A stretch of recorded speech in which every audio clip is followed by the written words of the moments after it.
সেই উম্মত আমার উম্মত থাকবে না। সেটা কি? যে উম্মত মিথ্যে বলবে সে উম্মত আমার উম্মত হতে পারে না। ঠিক কিনা বলেন? তো যে আপনার সে বাটপারি করছে সে নবীজির উম্মত থেকে বের হয়ে গিয়েছে। আর আপনি যদি ধৈর্য ধারণ করতে পারেন, আল্লাহর উপর তাওয়াক্কুল করতে পারেন, ইন্নামা ইউওয়াফাস সাবিরুনা আজরাহুম বিগাইরি হিসাব, যে ব্যক্তি সর্ব অবস্থায় ধৈর্য ধারণ করবে কিয়ামতের কঠিন ময়দানে আল্লাহ তাআলা তাকে বলবেন তুমি দাঁড়াও। সব মজমা বসা, হঠাৎ করে আল্লাহ বলছে তোমরা কয়েকজন দাঁড়াও। তারা ভয় পেয়ে যাবে, আল্লাহ আমাদেরকে সবার মাঝে এক্সেপশনাল কেন তারা করাচ্ছে? আল্লাহ বলবে তোমরা যদি ধৈর্য ধারণ করেছো আজকে বিনা হিসেবে জান্নাত চলে যাবে। এত আস্তে সুবহানাল্লাহ পড়ে কেন রে? আর একটু জোরে পড়েন সুবহানাল্লাহ।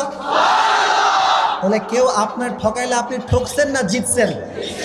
Number 1 advice. নাম্বার 2 অ্যাডভাইস হচ্ছে যখনই ঠকবেন কষ্ট পাবেন আগেই পড়বেন আলহামদুলিল্লাহ। এত আস্তে কোনো জোরে